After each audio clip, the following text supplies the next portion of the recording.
वृन्दावनमचिन्त्य वैभवं तं नरं वपुषि कुञ्जरं मुखे मन्महे किमपि तुन्दिलं महः।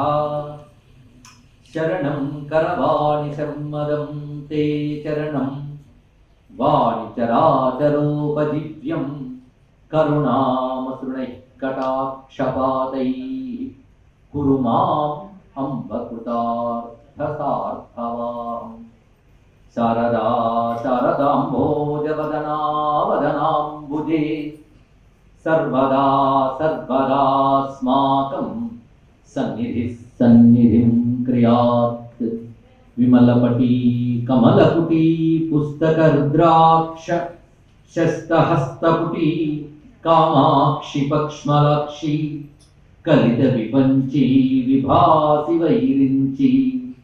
वागर्थाविव सम्पृक्तौ वागर्थप्रतिपत्तये जगतः पितरौ वन्दे पार्वती परमेश्वरौ। गुरवे सर्वलोकानां भिषजे भवरोगिणां निधये सर्वविद्यानां दक्षिणामूर्तये नमः। नारायण समारंभां व्यासशंकरमध्यमाम् अस्मदाचार्यपर्यन्तां वन्दे गुरुपरम्पराम्। श्रुतिस्मृतिपुराणानामालयं करुणालयं नमामि भगवत्पादशङ्करं लोकशङ्करम्। श्री विष्णुरूपाय नमः शिवाय। श्री विष्णुरूपाय नमः शिवाय। श्री विष्णुरूपाय नमः शिवाय। नमो महद्भ्यो ऋषिभ्यो गुरुभ्यो नमः। श्रीमद्राजराजेश्वरी परदेवतायै नमो नमः। श्री जगद्गुरुभ्यो नमः। కల్లోలుల్లసితామృతాభిలహరీ మధ్యే అమ్మవారు ఎక్కడ ఉంటారయ్యా అంటే సుధా సింధోర్మధ్యే సురవిటపి వాటి పరిముటే మణిద్వీపే నీపోపవనవతి చింతామణి గృహే శివాకారే మధ్యే పరమశివ పర్యనికనిలయా భజంతి త్వాం ధన్యాః కతిచన చిదానందలహరీ అని భగవత్పాదుల వారే సౌందర్యలో చెప్పారు. ధ్యానించవలసిన విధానం ఏంటంటే అది అమృత సముద్రం. అమృత సముద్రం, సుధా సముద్రం, క్షీర సముద్రం కూడా కాదు, అమృత సముద్రం. అమృత సముద్రం మధ్యలో కల్పక వృక్ష వనాలు ఉంటాయి. ముందుండేది నానా వృక్ష మహోద్యానవనం. దాని తర్వాత 5 కల్పక వృక్ష వనాలు ప్రాకారాలు ఉంటాయి. కల్పవృక్షాలు 5 రకాలు ఉంటాయి. అన్నిటి కల్పవృక్షం అన్నప్పటికీ కూడా పారిజాతం, హరిచందనం, మందారం, సంతానం, కల్పకం అని చెప్పబడుతూ 5 జాతులు కల్పవృక్షాలు ఉంటాయి. ఒక్కొక్క జాతి కల్పవృక్ష వనం ఒక్కొక్క ప్రాకారంలో ఉంటుంది. అలా మొదట నానా వృక్ష మహోద్యానవనం అయిన తర్వాత 5 జాతులు కల్పవృక్ష వనాలు అయ్యాక 6 అయ్యాయి వృక్షాల ప్రకారం. ఆ తర్వాత వచ్చేటువంటిది కదంబవనం. ఇక్కడితో వృక్షాల ప్రాకారాలు అవుతాయి. ఆ తర్వాత రక్త ప్రాకారాలు మొదలవుతాయి. పుష్పరాగ రక్తం ప్రాకారం, గోమేధిక రక్తం ప్రాకారం, వైఢూర్య రక్తం ప్రాకారం, వజ్రరక్తం ప్రాకారం, ఇలాగా మొత్తం ధాతువులతో రత్నాలతో ఉన్నటువంటి ప్రాకారం. ఆ తర్వాత వస్తూ ఉన్నటువంటిది దివ్యమైనటువంటి అమ్మవారి యొక్క మహాపద్మాటవికి మనం వెళ్ళబోయేటప్పుడు 3 వాపికలు వస్తాయి. వాపికలు అంటే దిగుడు బావు, అమృత వాపిక, విమర్శ వాపిక, ఆనంద వాపిక, 3 వాపికలు. అది కూడా దాటిన తర్వాత వస్తూ ఉన్నది దివ్యమైనటువంటి మహాపద్మాటవి. ఆ మహాపద్మాటవి మధ్యలో చింతామణి గృహం, చింతామణి గృహ మధ్యలో దివ్యమైనటువంటి పంచబ్రహ్మాసనం. దానిపై అమ్మ రాజరాజేశ్వరి కొలువుతీరుంది. ఇది ధ్యానించవలసిన పద్ధతి.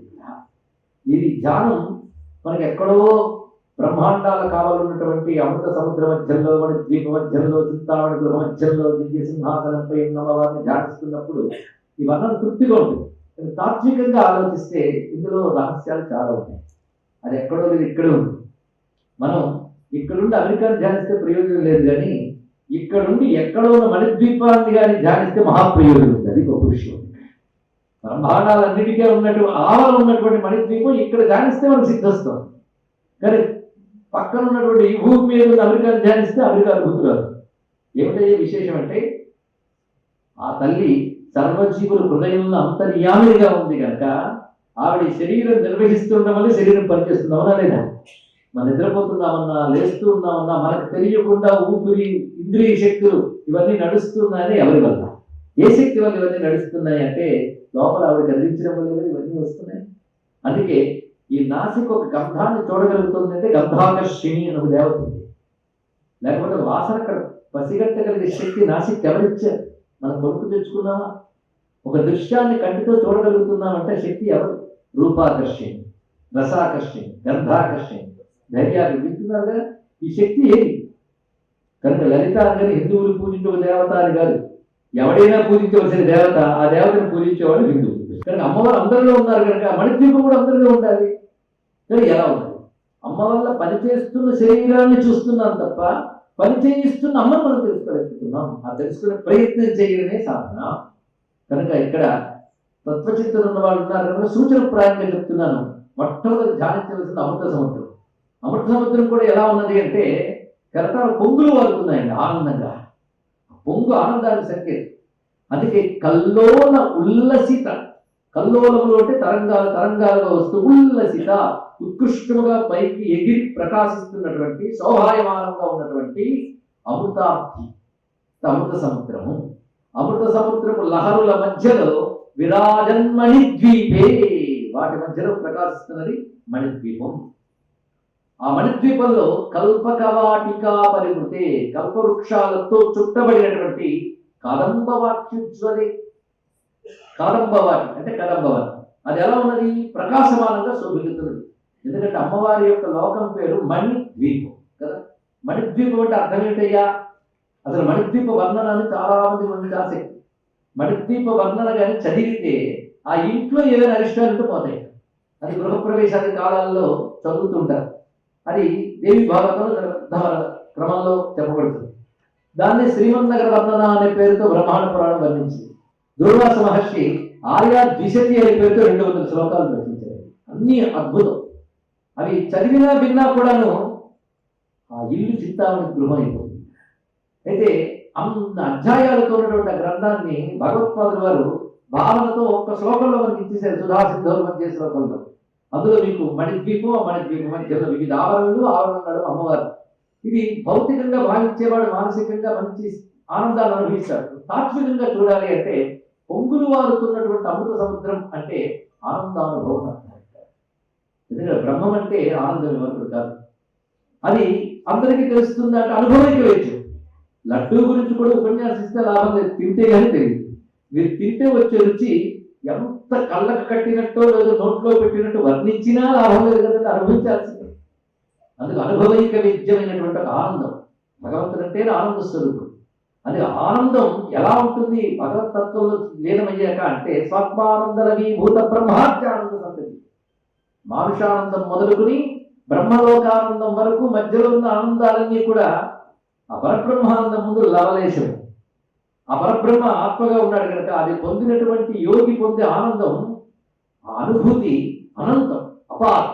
ఏదైతే అనంతమో ఏది అగాధమో దాన్ని సముద్రంతో పోలుస్తాము. అవునండి, సముద్రం ఎందుకు పోల్చుతున్నామంటే అనంతం అగాధం, లోతు తెలియదు, విస్తారము తెలియదు. అనంతత్వ సంకేతమే సముద్రంతో మనకు పోల్చబడుతుంది. ఆనందం యొక్క స్వరూపం ఏంటంటే సత్యం, జ్ఞానం, అనంతం బ్రహ్మ. అనంతం అనంతమైన ఆనందానుభవమే అమృత సముద్రంగా. ఆ ఆనందం ఎలా ఉన్నది అంటే అది మాటి మాటికి పొంగులు వారుతుంది, నిత్యనూతనం. అందుకే కెరటాలు అని చెప్పడం ఉద్దేశం ఏంటంటే మాటి మాటికి పొంగులు వారుతున్నటువంటి ఆనందం. ఇక్కడ ఈ ఆనందానికి మూలమరు, ఆనందానికి మూలమరు అమ్మవారు. అది ఎంత ఆనందమైన సముద్రం మధ్యలో ఉంటాడు. ఆ మధ్యలో ఉన్న ద్వీపం పేరేంటి? మణిద్వీపం. మొదటే దానిలో తాత్విక భేదం చెప్తున్నాము అంటే గ్రహించగలిగే వాళ్ళు ఉంటారు. ఎక్కడో కాదు అమృత సముద్రం ఉన్నది.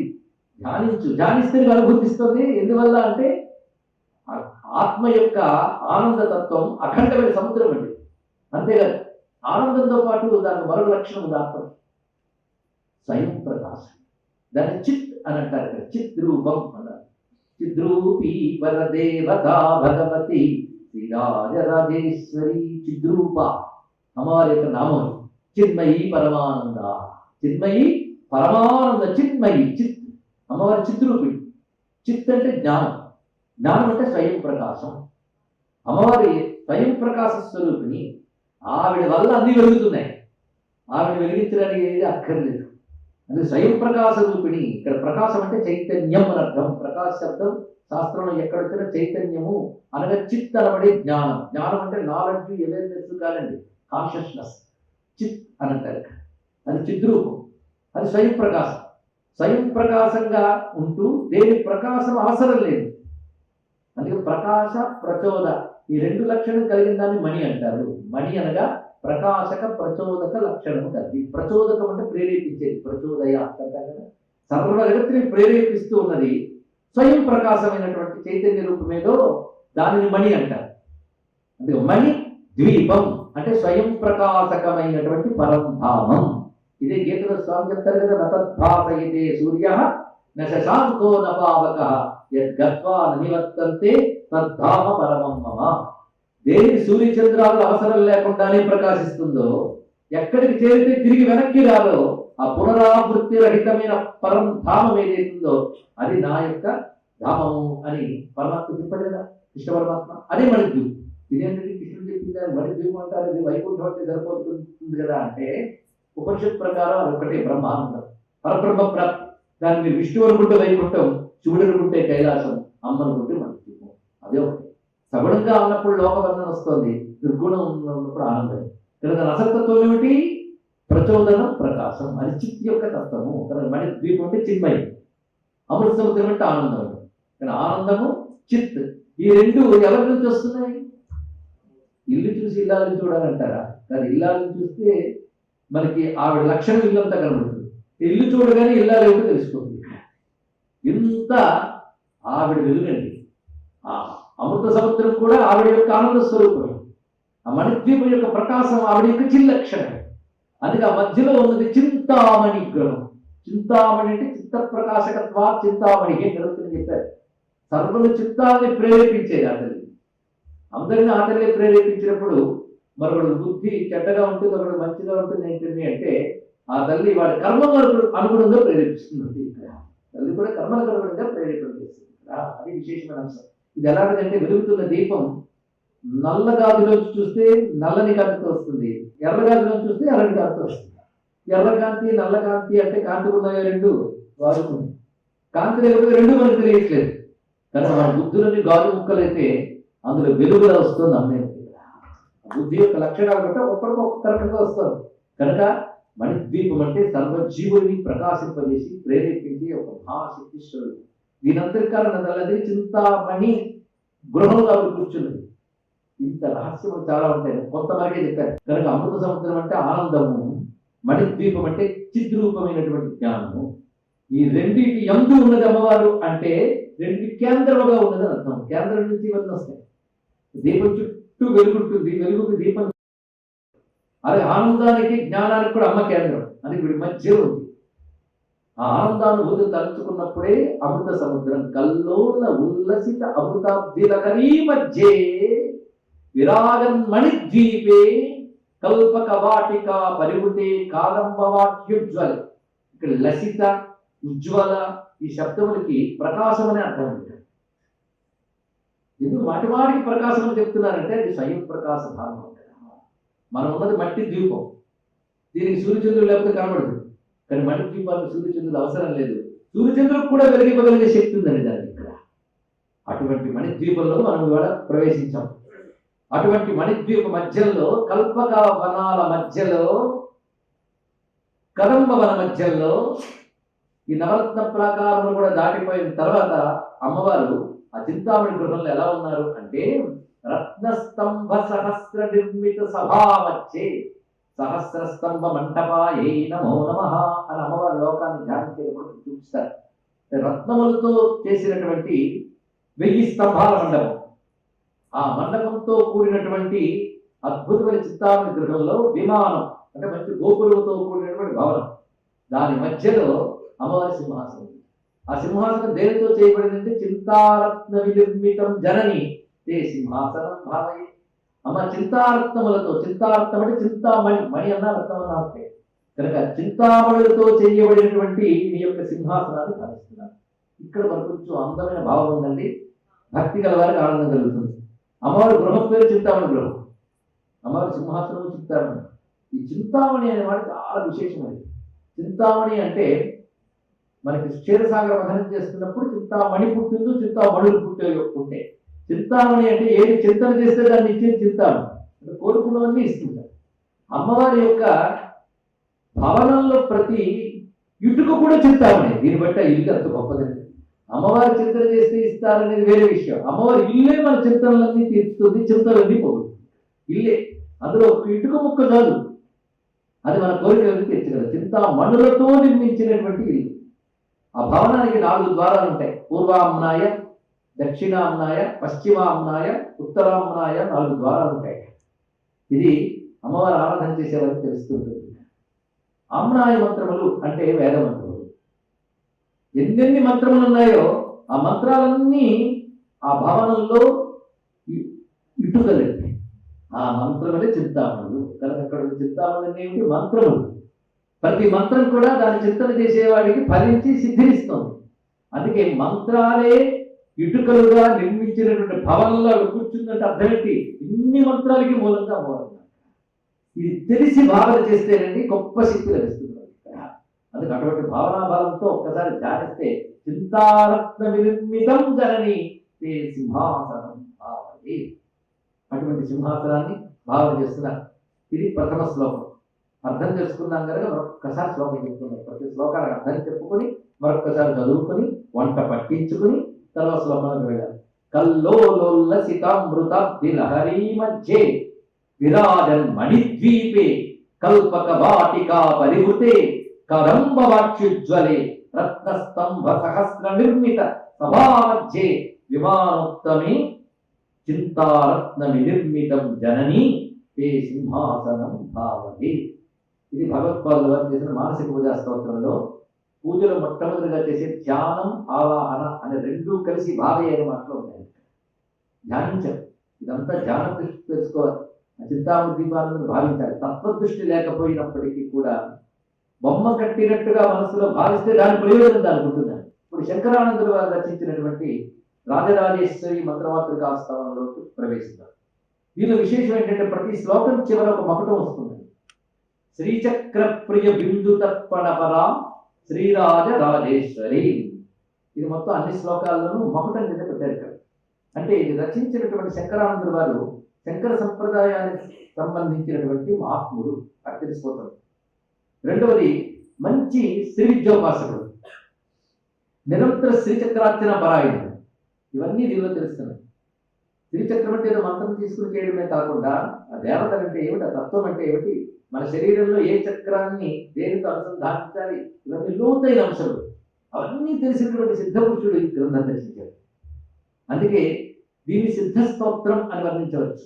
అంటే చదివిన వారికి తప్పకుండా దీని నుంచి ఒక సిద్ధి లభిస్తుంది. చదివిన వారికే కదండి, విన్న వారికి కూడా. అంత శక్తివంతమైనటువంటి శ్లోకము. అందుకే అమ్మవారి అనుగ్రహం కావలసిన వాళ్ళందరూ ఒక్కసారి కళ్ళు తెరిచి శ్రద్ధతో ఈ శ్లోకంలో చెప్తున్న దాని భావనాత్మను గ్రహించే ప్రయత్నించారు. కళ్ళు తెరిచి అంటే అంతఃకరణ యొక్క దృష్టిని తెరిచి ఇందులో చెప్పింది భావిస్తూ ఆ పదాలని ఎంత రమ్యంగా సమకూర్చాడు. ఇందులో మొదలక్షరం కకారం కనుక ఆయన కల్లోలోల్లసిత ఎలా అన్నారో ఈయన ఇంకోలా ప్రారంభించాడు. కళ్యాణాయుత పూర్ణచంద్రవదన ప్రాణేశ్వరానందిని పూర్ణ పూర్ణతర పరేశ మహిషి పూర్ణామృతాస్వాదిని సంపూర్ణ పరమోత్తమామృతకళ విద్యావతీ భారతీ శ్రీచక్ర ప్రియ బిందు తర్పణ పర శ్రీరాజ రాజేశ్వరి. ఇందులో అమ్మవారి రూపవర్ణన ఉంటుంది. ఆ నామాల్లో తత్వ విశేషములు చెప్పబడుతుంటాయి. అదేవిధంగా ఆరాధన విశేషాలు కూడా గోచరిస్తుంటాయి. ఇన్ని కలిపెట్టు పైగా ప్రతి శ్లోకం కూడా అక్షరంతో ప్రారంభమవుతుంది కదా, మంత్రశక్తి కూడా ఉంటుంది. కళ్యాణాయుత పూర్ణచంద్రవదన, అమ్మవారి కళ్యాణ స్వరూపం. కళ్యాణి అనే మాట మనం చదువుకుంటున్న లలితా శాస్త్రంలో కూడా కళ్యాణ శైల నిలయ అంటూ అమ్మవారి నామాల్లో కళ్యాణ శైలం కళ్యాణ శైలం అంటే వేరు పర్వతం. అమ్మవారు కళ్యాణి అండి. కళ్యాణి అంటే మంగళ స్వరూపుని అని అర్థం ఇక్కడ. అంతేకాదు కళ్యాణి అంటే మంగళకరమైన వాక్కు అని కూడా అర్థం ఉంది. మంగళకరమైన వాక్ అంటే వేదం, ప్రణవం, ఇన్ని అర్థం ఉంది. కళ్యాణ అనే శబ్దమే చాలా విశేషం. అమ్మవారి విద్య పేరే కళ్యాణ విద్య, మంగళకరమైన విద్య అమ్మవారు. కళ్యాణాయుత పూర్ణచంద్రవదన, అమ్మవారి ముఖాన్ని ధ్యానిస్తున్నారు ఇక్కడ. ఎందుకంటే ధ్యానంలో మొట్టమొదటి ముఖవర్ణనే ప్రధానం. ఈ 15 అక్షరాల్లో మొదటి 5 అక్షరాలతో కూడిన భాగం పేరు వాగ్భవ కూటం అంటారు. 15 అక్షరాల భాగములు 3 భాగాలు చేస్తారు 15 అక్షరాల మంత్రాన్ని. వాగ్భవ కూటం, తర్వాత 2వ భాగం కామరాజ కూటం, 3వ భాగం శక్తి కూటం. మంత్రము దేవత ఒకటే అని చెప్పుకున్నాం కనుక అమ్మవారి ఆకారంలో మంత్రం ఉంటుంది. అదే మన శరీరాలు మాంసమయాలైతే దేవతా శరీరం మంత్రమే, మంత్ర చైతన్యమే దేవతా శరీరం. కానీ ఏ మంత్రం అంటున్నామో శబ్దము యొక్క ప్రకంపనల చైతన్యం దేవత. అలా 15 అక్షరాలలో ఉద్భవించి అమ్మవారి రూపం ఎలా ఉందంటే 15 అక్షరాలు 3 భాగాలు. మొదటి భాగం వాగ్భవ కూటం, 2వ భాగం కామరాజు కూటం, 3వ భాగం శక్తి కూటం.